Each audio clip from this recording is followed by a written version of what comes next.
How much experience do women have as a collective being allowed to have an opinion? And when have people overwhelmingly asked us for our opinion, particularly around our wants in life? It's similar to when you graduate from high school, you get a little freedom and you start making your own choices.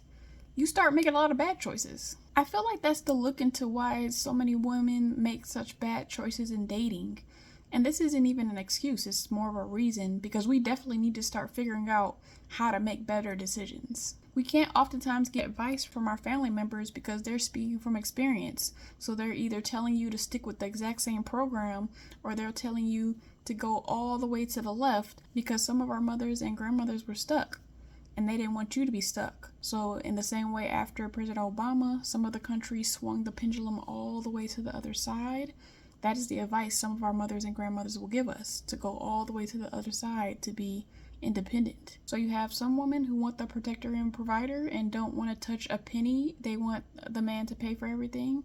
And then you have the staunch independent who is fine being alone.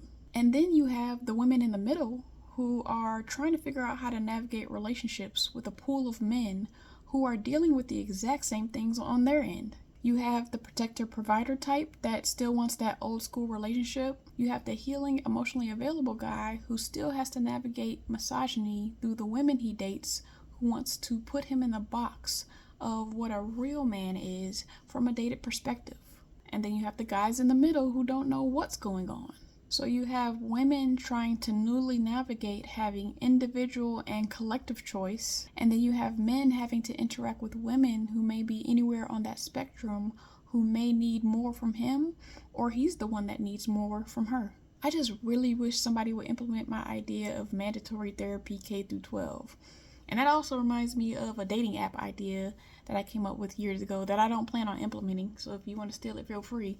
But the idea was, you get on this dating app and you go to individual therapy, and then you have to graduate from individual therapy into the dating pool.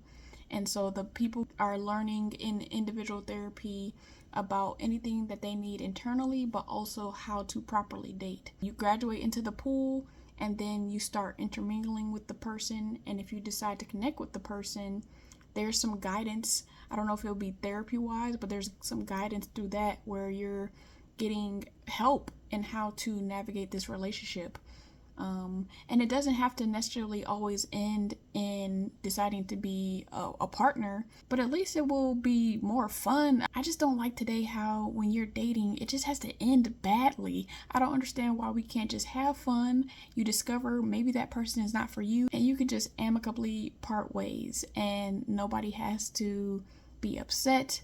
You just move on to the next person. But on the dating app idea, if you do end up being in a relationship, then you have like a couples therapy. And I know that a lot of people think maybe it would be too early for couples therapy. I know in the past when I had a boyfriend, he was like, oh, I think couples therapy is for married people. And I was just like, I mean, okay, but I just think that there's some benefit in having some guidance, because we all don't know what we're doing. We're just trial and erroring through life, and trial and erroring with people's hearts. We just all don't have any experience in being human beings and being adults, and we're trying to get advice from people who lived in a totally different world. So we just need to progress.